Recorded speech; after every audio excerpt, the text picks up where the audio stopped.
Hi, and welcome to Cardcast, where each week we discuss topics of interest with Lamar University Cardinals. I'm Shelley Vitanza, the Director of Public Affairs at Lamar University. This week's topic is giving, even in the worst of times. And it's not what you think. During this week's episode, we're going to review the resiliency of this community, how through giving, or let's call it philanthropy, we've survived some of the worst natural disasters this world has ever seen, and how through giving, charity, and generosity, we're going to overcome this current situation and thrive, maybe even better than we have before. We've invited Juan Zabala. He's Vice President for University Advancement and Chief Executive Officer of the Lamar University Foundation. Juan became the Vice President for University Advancement in 2014 after serving as Associate Vice President of University Advancement since 2012. Additionally, he became the CEO of the Lamar University Foundation in June 2013. He directs the activities of the foundation, development, alumni affairs, and advancement services. Juan joined Lamar University as Director of Alumni Affairs in January 2003 when Lamar University created the Office of Alumni Affairs to expand upon the work of the former LU Alumni Association. Now, prior to coming to Lamar University, Juan served as the Assistant Dean of the University of Texas School of Law. And additionally, I wanted to mention that Juan has served as president of several nonprofit organizations, including the Food Bank of Southeast Texas and United Way. Did I get that right, Juan? Got all that? Sounds like too much, but yeah, thank you. You certainly did, Shelley. Well, thanks for being here. And I love your background. Your background is so much better than my background, Thank you. I don't get to enjoy my backyard very often, so there is a silver lining here. especially these days, right? So I Exactly. mentioned those. I mentioned those last two nonprofits, Juan, because what we're really talking about today is philanthropy. And you've been on the front lines of giving in your varying career positions as well as in your volunteer affiliations. Why is it important that we give during these times? And can you really define giving? Thank you, Shelley. And it's such an important topic for those of us in this field, as you well know, because giving means more than just money. Despite the fact that we often talk about numerical achievements when we're talking about giving, giving is about more than just money. And so if we step back for a moment pre-pandemic and think about the ways that we give in a community, and you mentioned the food bank, and it's a really good example. The food bank the food bank of Southeast Texas serves 8 counties around this area. And on a regular month before the pandemic, they were supporting about 12,000 families with about 90,000 meals each month. Wow. And these are people who are chronically in poverty or chronically facing food insecurity. And so it's important that we have organizations like the food bank because they support what the state is doing, right? So our government does a level of support, and then outside nonprofit NGOs come in and they bring the next level of support to individuals who need them. And if you think about a pandemic and go back to the food bank, the numbers of people in need suddenly and dramatically increase. We have now tens of millions of unemployed individuals in this country. Mm-hmm. So their needs now are greater than they ever were before because Right. previously we didn't support everybody who was food insecure. And now the needs have grown so much. So you think Mm-hmm. of an organization like that, now is the time when they need the most help. And that's help in the ways of fundraising, help in support, volunteer work, or at other types of contributions. And then that transfers to an organization like Lamar University. The product we give doesn't have the immediate need of food, but the education that's provided in a university like Lamar University is life changing. So we have faculty members, as you well know, who bring to our students an extraordinary level of education and the ability to hit the job running when they graduate because of the experiences they have, the experiential learning they get at Lamar. And we know that this product that we offer to them through our faculty is life changing. It changes their lives and it changes the lives of their entire communities. So at a time like this during the pandemic, our students have new and different challenges in meeting their academic goals. And our job is to help them accomplish that. And one way we do it is through the support of our alumni and friends. Mm-hmm. People give money, and the reality is that's very helpful, but there's a lot of other ways that donors and alumni and friends can help our students, especially during a time like this. I want to back up to talking about how life-changing the education is that our students get at Lamar, because one of the things that I think is so compelling about Lamar University is the fact that we really work with a lot of first-generation students. And so, whereas for those students who have come from families that have degrees, maybe a degree is life-changing, but not so much as it is for a first-generation student. So can you talk about that a little bit? I mean, I'm kind of going off, but I just think it's so important for the community to understand our demographic. You're exactly right. And Lamar is not completely unique in that field, but we're very unique. We're one of the few institutions in our country that serves this large a population of first generation students. And I'm one of those, right? I'm a first generation student, came from parents who did not even have high school educations. And so when you're a first generation student and you're in college and you face a hurdle or a challenge or a time management issue, there's nobody to your usual support system at home doesn't have the support that you need to be successful. And so what we have committed to do at Lamar is to help students one student at a time. And that means literally that thing, little Juan at Lamar University gets the support Juan needs to be successful. And because so many of our students don't have the support system at home, tremendous support system at home, but not with a higher education background that helps them in that area. So we provide sort of a more robust level of support for our students because they don't have another place to go for that support. So it's a unique situation in which we find ourselves at Lamar because of our demographics. Okay, so let's go back. The food bank, as you mentioned, has more people than they did pre-pandemic. What about Lamar University? Is there a greater need now than pre-pandemic, and why? And what are some of those needs?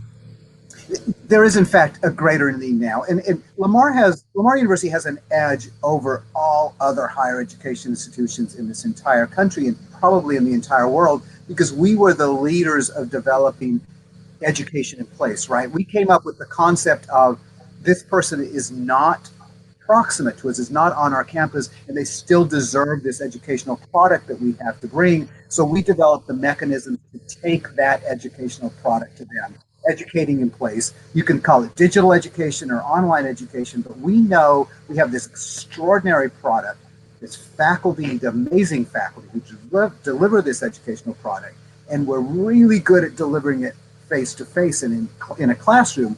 We realized we could do that same sort of thing in different modalities by taking this fabulous project item we have, this educational product that we have, and taking it to our students. Now, the shift of moving 100% of our programs and everything we do online is dramatic, even for an institution as prepared as Lamar is. If you're a student who is in chemical engineering and you have a chemical engineering lab, or a mechanical engineer who's doing a stress test in a lab, or a nursing student who needs to use the simulation lab for your nursing practice, or an accounting student who's using the trading floor in the business school, those students have unique challenges to get to that same level of education. It requires for them to have more access than they would need to have if they were coming on campus. So we find our students having greater financial need. And add on top of that, the need that we see all over the world, right? So many of our students work part-time in food service, for example. And we know tragically what has happened to that industry. So those students have lost their source of income. We're hoping, all of us are hoping, that the stimulus package will help individuals like that. Right. But what our students end up needing is additional support in order that they do not drop out during this really critical time. What we know at Lamar, what we know in higher education, if a student leaves their road to success in the middle, jumping back on is so difficult. So whatever we can do to keep them in school during this difficult time is critical. And so back to what do students need, but when we talk about one student at a time, and again, I know you know this, Shelley, because we've been in meetings together about it, we literally need one student at a time. So what Shelley needs to stay in school can be vastly different to what Juan needs to stay in school. And we have magnificent professionals in our retention area who work one-on-one with students to find exactly what it is that they need for success. Some of those will require additional funds. These students are going to need additional financial support. And so we have the Cardinal Emergency Fund that helps our professionals in retention work with the students and say, here, let me help you get what it is that you need. It's excellent. I was so amazed to watch the community give and support our students, as you say, one student at a time, recover from Imelda. We really, we contacted every student and we found out what it is that they needed to continue their educational journey, their track. And I think for that reason, I mean, we've kind of been here and done that, right? We're a little more resilient maybe than than others. Right. And you're right, we have more experience. In our area, in university advancement, we are getting lots of contacts from our colleagues around the country who recognize the fact that we have experience with resiliency at Lamar, and we've done this sort of thing before. Having a disaster that impacts 100% of the world Yeah. is different. It's a whole different arena. So we're feeling our way through it. And one of the discussions we have a lot is we need help from our alumni and donors, not just financial support for our students, but one of the things you and I have talked about, we also need people to help our students find placements now, to find ways to do job internships in a really, really complicated environment, ways to help them find something to do to get the experiential learning that is so critical to our industry. And that's where our alumni and donors have been the most extraordinary, in that we have reached out to them cautiously and said, we understand that you have to be impacted by this pandemic because we all are. And yet in this time where you have needs, we're asking you to support our needs. And our alumni and friends have been extraordinarily generous in giving their time, coming up with ideas, helping us to help our students along the way. So I think what I'm hearing you say is we have this Cardinal Emergency Fund where people can give financially. Maybe you can expound on that a little bit and talk about how folks can. But there are also other ways to give that are as significant or meaningful to our students. That's exactly right. And many of those ways are somewhat underexplored at this point. We're not used to having to go out this broadly for that kind of support. But one of the things we know that we really need help on is helping our students find internships and jobs. We need them to understand what's happening in their industry now. And, we will come out of the other side of this pandemic, a changed world. And our alumni who are professionals in their professional arenas will understand that change better than anybody because they'll be living it day to day. And those are the types of individuals who can really help our students to make the right choices, to adjust their thinking, their training, their processes in such a way that they're prepared for this new paradigm at the other end of this pandemic. And again, the only way that we're going to get to that point is with support from our alumni and friends and donors, not just in Southeast Texas, but across the country. All over. That's right. Absolutely. Well, I love some of the stories of students meeting with or spending time with some of our alumni. Can you talk about that, Juan? I mean, beyond. I mean, we're talking about the monetary giving, but beyond the monetary giving, alumni and friends can come on campus and they can meet students when in normal times, and help them in their career paths. So tell us some of those stories. Well, and again, it's a really important part of what our alumni and friends do for our students. And there's so many possibilities. But one example we like to use, the program that we have through our alumni office called a Dinner and Conversation. And we have about 10 alumni professionals who come onto the campus every year, and we have them have dinner. We ask them to have dinner with 10 of our students and a faculty member from their discipline and this professional. So a dozen people around the table talking about the industry, and gives our students a unique opportunity to ask the kinds of questions you couldn't ask in a job interview, to approach the kinds of subjects that you couldn't really talk to somebody in the field where you're trying to find a job. A good way to, the terminology of a safe place, it's a safe place to ask those complicated questions. Somebody who can give you immediate feedback that has no repercussions on. So we've heard in those discussions, many times people talk about, I want to go into the field that you're in, Mr. or Ms. Professional. I'm also thinking of starting a family. Tell me what it looks like as a chemical engineer in your company to be a woman who has children. And they have an opportunity to talk through those processes. That's one part of it. The other part is just the flat out let me help you example. And those of us who were at the scholarship dinner, the donor debt recognition dinner for engineering scholarships in January, heard the story of one of our students, Marcus Rogers, who went to one of these dinners and encountered CL Ross, who is at NASA. At the end of the dinner said, I've always wanted to work for NASA. And CL said, well, we don't actually have an internship program right now for which Lamar students qualify, but let me work on that. And CL worked on it, got our university included in that internship process. Marcus went there as an intern. He is a tremendous young man, but he was a good representative of our student body.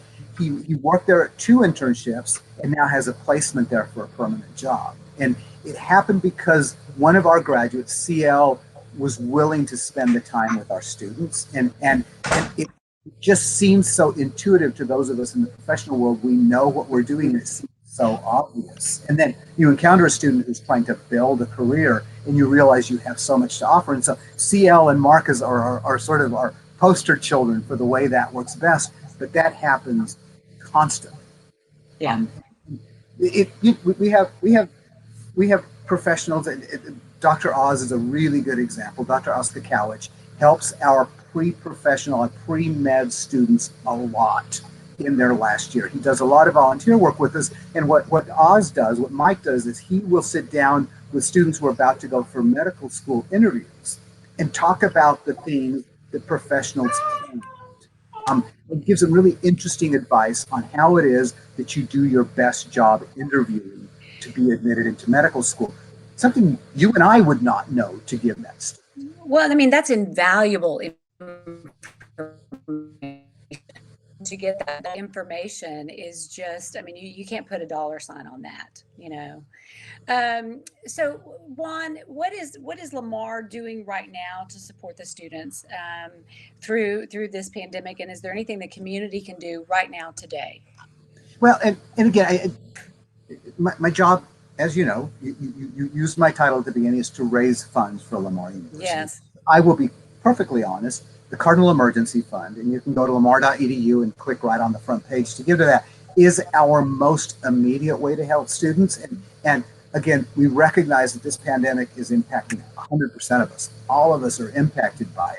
So sometimes people don't have the capability to give money now. Right. But we want you to know that the reason we have the Cardinal Emergency Fund is we build it over the years. So we used up all of the money in there with Imelda, and then we have spent some time raising additional funds in there that already exist in that fund, and we need more of it now. So that's, again, not to put too fine a point, giving money is a big part of it. But having yourself available to talk to our students now more than ever is critical.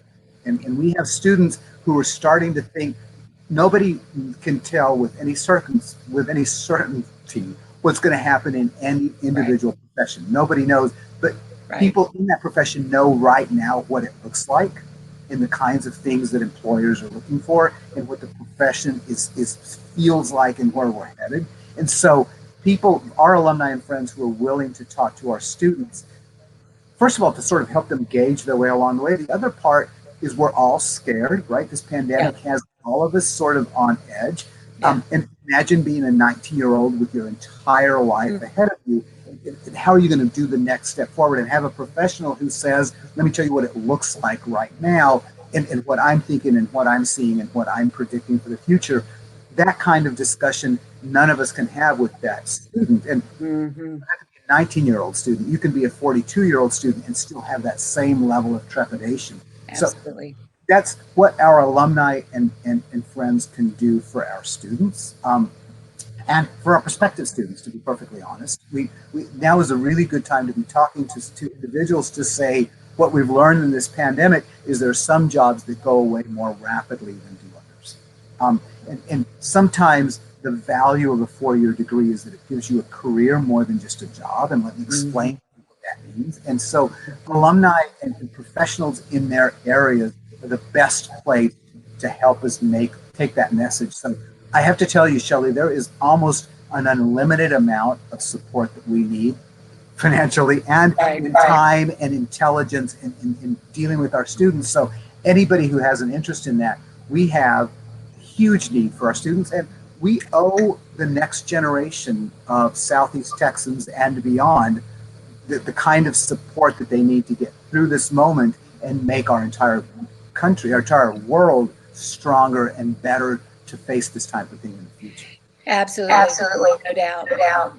Juan, Juan, I do want to know, I think people want to know if they're giving to the Cardinal Emergency Fund, how hard or easy, or what are the requirements for a student to receive funding through that? I mean, I'm always wanting to know, I'm going to give to this big fund, but who gets that and where does it go, kind of thing, you know?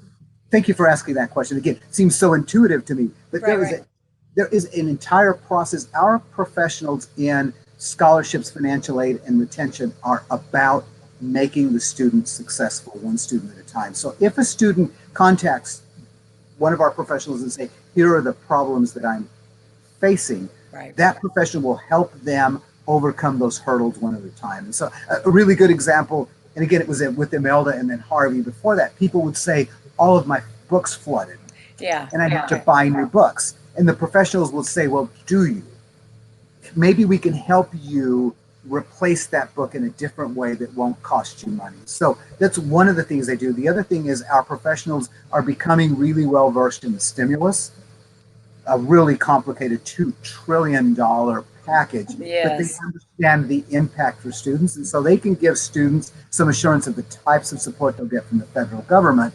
And then we call it the balance is unmet need, right? And so it is that unmet need, sorry, my screen timed out, is that unmet need that our then professionals will help the students to get. So a student doesn't get money just by saying, I need money, right? There's a Right. process they go through to make sure that they legitimately need money. And I don't mean that people would be saying they need money when they didn't. I'm just saying sometimes people don't understand the other resources that might be available to them, which means you don't have to take out an additional loan or get an additional scholarship to be successful. Right. So the students who will get the money from the Cardinal Emergency Fund are those who have a proven and unmet from another source need for that funding.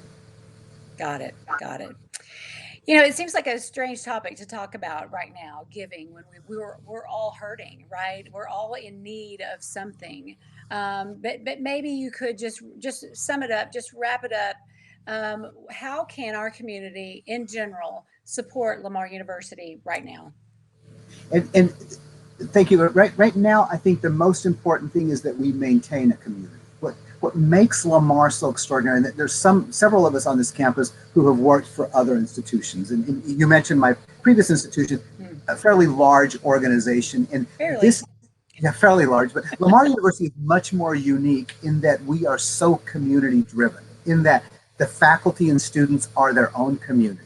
And then the administration and faculty and students have this other community. And then there's our entire Beaumont, Southeast Texas, and U.S. and global community that supports our students. And that's almost unmatched in higher education, the level of support that all of our students have that far out. And so the things that people can do, one of the things that you and I have been talking about is once a week, we have a distinguished alumnus from Lamar doing a program that is similar to this, talking about their industry and their world. And one of the reasons we do that is to remind people of the impact that Lamar University alumni have on their own lives and their families' lives, and then their communities' lives and their industries and their professions. And what we want to remind our students is the value of this educational product. It's more than getting 132 credit hours towards your degree. Right, it's about becoming a consummate professional in your field, able to change your entire world. And so our alumni and friends and donors give something that you and I can't give. And despite the fact that what you and I know is that our faculty is extraordinary. The fact that we've accumulated a faculty like this in a university that's used to be regional and is now national. Our faculty, as great as they are, don't have the entire scope of the industry. So our alumni then, and our friends, not all of our volunteers or alumni, our friends and donors and alumni come in and give that next level for our students. And we talked to John Alexander earlier this week, and he was talking about the kinds of things that made him successful as an artist. And those are the kinds of information we can't give to our students. Again, we will ask for money because legit, we need money to support our students, but we need involvement in many other areas. So if you're a friend or alumnus of this institution and you want to be helpful, let us know. I guarantee you we have a place to plug you in, and we have an immediate and important need for supporting our students today, right now. Perfect. That's great. I always love having someone who's very verbose. Juan, you got a lot to say, a lot of great things to say. Lamar will be celebrating 100 years here, 2023. And so we will get through this because we have gotten through um, all kinds of natural disasters, but wars and all kinds of things in the last 100 years. Right. So it's because of the dynamic community and the giving community that we've been able to do this. If anybody has any questions, we can take questions at this time. Or Juan, if there's anything else that you would like to talk about as far as supporting Lamar University. Yeah, I do like what you said about Lamar. We're known for our resiliency because our organization, our community, our region is known for resiliency. And as you say, in our almost 100 years, we have gone through a lot we've faced a lot of difficult situations and come out better at the other end. So what we know is resiliency, and what we know is it takes an entire community to make that resiliency work. So now I feel guilty. I've not said thank you at all during this entire discussion, but we have such gratitude for our alumni and friends and donors. The kind of support we get at this institution is unmatched anywhere else. And the kind of support that our friends, community members, and alumni give to our students is critical to their success. And we're extraordinarily grateful, and we appreciate your continued support, especially in this really crazy time. It's because of the hardships that Lamar has been made so strong. You mentioned when we first started talking that we were one of the first universities to launch into the online or the alternative learning modalities, and it's because we had Harvey and we had Rita, we had all of these natural disasters. We had to start working in that way, and so I think that through this situation, we're only going to be made stronger. So. Yeah, and that's our history, right? We're not known for stopping and saying "woe is me." It's like, okay, here's a hurdle. How do we get around, under, and past this hurdle and move forward? And that's what makes us uniquely superior in this terribly complicated time. Exactly. All right, Juan. Well, I appreciate your time today, and we'll have to do this again sometime. We will. I appreciate it. Thank you. And thank you to everybody who supports Lamar. We truly do appreciate all of you. Yeah. Thank you for tuning in to Cardcast. And I think we have a great commercial for you to watch. Stay tuned. I want to help people. I want to be a part of the solutions of tomorrow. I want to bring innovations in times of need. I want to turn my passion for helping others into action. I want to be the voice that shares truth with the world. In times of uncertainty, being a nurse is how I will make a difference. My professors have taught me human resources is about putting people first. Through the power of mechanical engineering, I've learned how to better the world around me. Because of Lamar University, I've been given the opportunity to change my world. To change our world. Our moment is here. Our moment is now. Make the most of it at Lamar University.